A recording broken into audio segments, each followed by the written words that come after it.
नमस्ते दोस्तों, आप सबका एक बार फिर से स्वागत है आपके अपने YouTube चैनल सत्य सनातन में।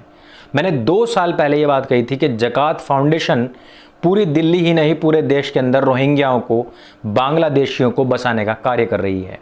मैंने यहाँ तक ये भी बात बताई थी कि ZFI ज़कात फाउंडेशन ऑफ इंडिया जो है वो इनकी छवि को सुधारने का कार्य भी कर रही है।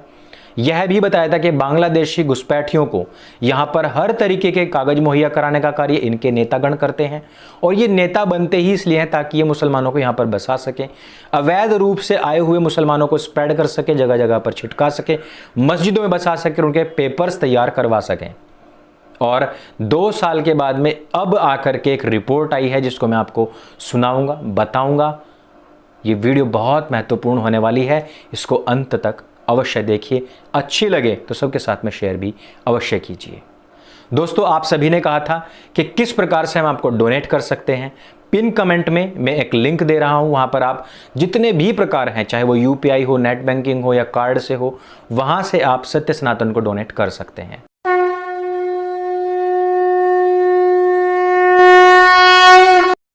दोस्तों, जो आज की खबर है वो बहुत महत्वपूर्ण है। हम सबको ये लगता है कि ज़कात फाउंडेशन जो है वो समुदाय विशेष के, शांतिप्रिय समुदाय के युवाओं को सिविल सेवा में भर्ती होने के लिए ट्रेनिंग देता है, लेकिन बात सिर्फ इतनी सी ही नहीं है। ये बात सामने आई है कि राष्ट्रीय सुरक्षा के लिए खतरा माने जाने वाले रोहिंग्या घुसपैठियों की मदद भी ZFI करता है। इनके लिए ज़कात ने दिल्ली में दारुल हिजरात नाम के एक मेक शिफ्ट कैंप बनाए हुए हैं और इनका फोटो मैंने तकरीबन 1.5 साल पहले आप लोगों को दिखाया था। एक नक्शा इसके बाद में अब सामने आया है, जिससे कि हमें पता लगता है कि मस्जिद के साथ रोहिंग्या लोगों के लिए स्थायी कॉलोनी बनाई जा रही है। वहाँ पर उनके लिए एक पक्की मस्जिद भी बनाई जाएगी और यहाँ फाउंडेशन का एक स्थायी कार्यालय भी बनाया जाएगा। ज़कात फाउंडेशन ने दावा किया है कि पूरी की पूरी परियोजना को गृह मंत्रालय की मंजूरी हासिल है। फाउंडेशन के उपाध्यक्ष हैं SM शकील, ये परियोजना के प्रभारी भी हैं। और ज़कात फाउंडेशन इस्लामिक सिद्धांतों पर रोहिंग्या लोगों को शिक्षित करता है, इस बात को हम कभी भूल नहीं सकते हैं। इस समय पर दिल्ली में कई रोहिंग्या बस्ती हैं, इनमें से सबसे प्रमुख है शाहीन बाग। शाहीन बाग समझ गए होंगे आप कि वहाँ पर जो भीड़ लगी हुई थी 500 रुपये डेली के और बिरयानी और चाय, इस पर कौन आ सकता था, वो भीड़ किसकी थी और वहाँ पर रिपोर्टर्स को क्यों नहीं जाने दिया और चुनिंदा रिपोर्टर्स को ही क्यों जाने दिया, क्योंकि वहाँ पर यही रोहिंग्या गैंग के लोग उपस्थित थे और उनसे यदि कुछ पूछा जाता तो वहाँ से वो मुंह छिपा करके भाग जाते थे। कालिंदी कुंज, जिसको पूरी तरीके से ब्लॉक किया गया था, विकासपुरी और खजूरी खास, जहाँ पर ये सारे के सारे दंगे, आगजनी और हिंदुओं विरोधी, हिंदुओं की हत्या करने हेतु जितने कार्य हुए हैं वो सारे के सारे वहीं से संचालित हुए हैं।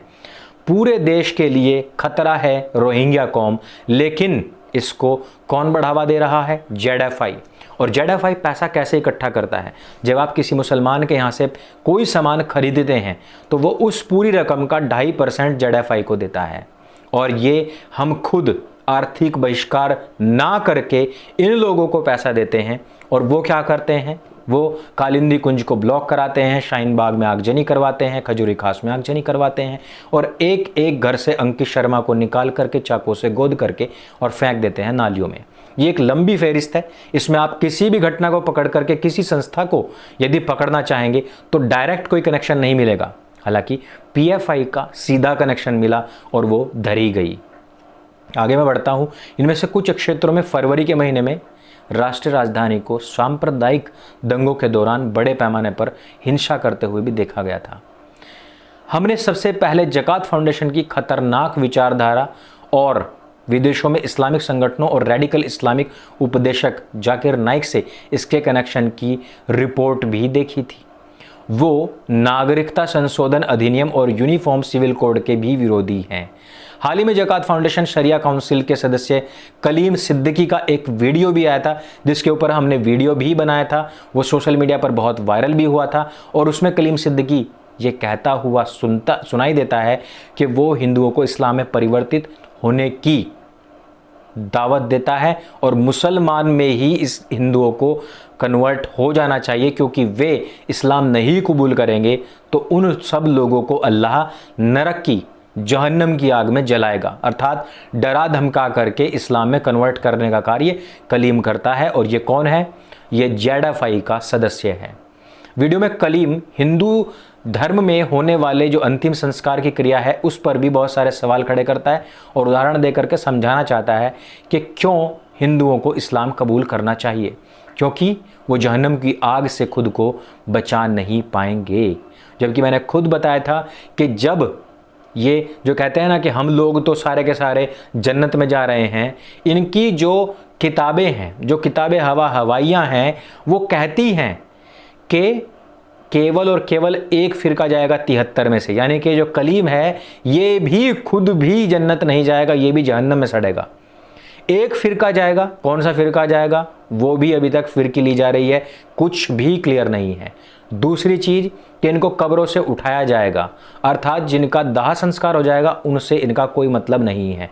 और तीसरी चीज, ये बिल्कुल कोरी बकवास है, नॉन साइंटिफिक है और इसके ऊपर विश्वास करने वाला महामूर्ख है। देश में एनआरसी का विरोध किया जाता रहा, इधर जो रोहिंग्या मुसलमान हैं वो लगातार पांव पसारते चले गए। और हम जानते हैं कि दिल्ली के एक बहुत बड़े इलाके के ऊपर उनका कब्जा भी है।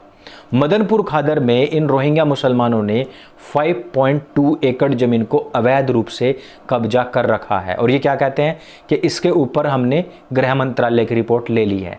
लेकिन ये भी गौरतलब है कि गृह मंत्रालय से यदि नहीं लिया गया है और रिपोर्ट्स में है कि वो अवैध रूप से किया गया कब्जा है, तो गृह मंत्रालय कर क्या रहा है? आप क्या कहीं पर 2 इंच जमीन पर भी अवैध कब्जा कर सकते हैं? लेकिन दूसरे देश से आकर के यहां पर लोग कब्जा कर लेते हैं और गृह मंत्रालय चुपचाप बैठा रहता है। अभी आरोप यह है कि दिल्ली वक्फ बोर्ड का जो अध्यक्ष है अमानतुल्लाह खान, आम आदमी पार्टी का विधायक, इसने अपने लेटर हेड के जरिए इन सभी का आधार कार्ड भी बनवाया है और इनको यहां पर बसाया भी है। एक रिपोर्ट अभी जारी हुई थी दैनिक भास्कर में, जिसमें तोशी शर्मा की विस्तृत रिपोर्ट के अनुसार ये रोहिंग्या मुसलमान दिल्ली की उसी जमीन के ऊपर अवैध कब्जा करके बस गए हैं और साथ ही सारी सरकारी सुविधाओं का लाभ भी उठा रहे हैं, क्योंकि इनके पास में कागज है। और पिछले दिनों जब दिल्ली के अंदर आगजनी हुई थी, जब केजरीवाल ने कहा था कि इनके कागज तो जल चुके हैं, जिनके कागज जले हैं वो आकर के कागज बनवा लीजिए, ये उन लोगों के ही कागज बने हैं उस समय पर जिन लोगों को यहां पर अवैध रूप से घुसपैठ करवा करके बसाया गया था। निकालो गृह मंत्री जी, कहां तक निकालोगे? अब सबके पास में कागज है, कहां तक डीएनए टेस्ट करवाओगे? ओखला का विधायक और आम आदमी पार्टी के इस नेता ने सबकी बहुत मदद की है, जिन्होंने रोहिंग्या मुसलमानों को राशन, पानी से लेकर के अन्य मदद जितनी भी हैं वो मुहैया कराई हैं, उसमें दिन रात एक की है। विधायक ने उन लोगों को भी बहुत सपोर्ट और हेल्प की है। इस खबर के अनुसार रोहिंग्या यहाँ कोई भी काम वैध तरीके से नहीं करते हैं, यहाँ तक कि लाइट भी चोरी की यूज़ करते हैं, जिसमें कि विद्युत विभाग को भी बहुत चपत लगती है। पीने का पानी और अवैध बोरिंग की व्यवस्था भी वहाँ पर की गई है। स्थिति ये है कि जहाँ अवैध रूप से रह रहे रोहिंग्या मुसलमान मज़े में हैं, आसपास के क्षेत्रों में झुग्गियों में रह रहे जो मजदूर हैं वो पानी के एक बूंद को तरस रहे हैं, उनकी कोई सुनने वाला भी नहीं है। केंद्र सरकार ने सुप्रीम कोर्ट में ये बात कही थी कि रोहिंग्या मुसलमान भारत की सुरक्षा के लिए बहुत बड़ा खतरा है, उन्हें बाहर किया जाना चाहिए। आए दिन कई वारदात जो होती हैं, आपराधिक वारदात, इसमें भी इनकी संलिप्तता सामने आती रहती है। ये भी कहा जा रहा है कि पुलिस प्रशासन के कुछ लोगों के साथ भी रोहिंग्या मुसलमानों की जो मिली भगत है और इन विधायकों की जो मिली भगत है वो सामने आई है। दैनिक भास्कर की रिपोर्ट की माने तो कालिंदी कुंज थाना रोहिंग्या मुसलमानों के स्मैक, गांजा और अन्य मादक पदार्थों के अवैध व्यापार पर अंकुश भी नहीं लगा पा रहा है। रेजिडेंट्स वेलफेयर एसोसिएशन का यह भी कहना है कि उसने कई बार यहां पर अवैध बस्तियों को हटाने के लिए गुहार लगाई। 5.2 एकड़ की इस जमीन का खसरा नंबर 612 है और इसकी कीमत सैकड़ों करोड़ बताई जा रही है। आम आदमी पार्टी के नेताओं के द्वारा यहां पर राशन पानी वितरण करना और अन्य रोहिंग्या मुसलमानों की मदद करना, ये पीछे से किसी न किसी नीत्यार्थ को निकाला जा सकता है और इन्हें दिल्ली की सत्ता का संरक्षण भी प्राप्त है। अधिकतर रोहिंग्या बांग्लादेशी हैं। इससे क्या पता लगता है? एक मुसलमान जब कोई मंत्री विधायक बनता है तो अपनी कौम के लिए लड़ता है। वो वहां पर सैकड़ों करोड़ की जो जमीन है अपने लोगों के नीचे दबवा रहा है और यहां पर 5-5 रुपए के लिए हिंदुओं के नेता, हिंदुओं के विधायक, मंत्री भीख मांगते, हाथ फैलाते नजर आते हैं। और यही नहीं, हैदराबाद के अंदर तो इससे भी बड़ा कांड हो रहा है। वहाँ पर क्या हुआ कि वहाँ पर इन लोगों की एक फुटबॉल टीम बना करके इनकी रोहिंग्याओं के नाम से ही टीम बनी है और इसका नाम है रोहिंग्या FC। और इसमें बहुत सारे टूर्नामेंट में हिस्सा भी लिया है। और यहाँ तक कि उन्होंने ये छिपाने की कोशिश भी नहीं की है कि वो फुटबॉल का इस्तेमाल घुसपैठ और अवैध प्रवास को सही साबित करने के लिए कर रहे हैं। लेकिन इन रोहिंग्याओं की, इन सभी जितने भी इनकी टैक्टिसेस हैं, क्या हम उनसे अनजान हैं? बिल्कुल भी नहीं है। लेकिन यहाँ की सरकारें और आम और सेक्युलर हिंदू, इनके चलते हो कुछ भी नहीं सकता है।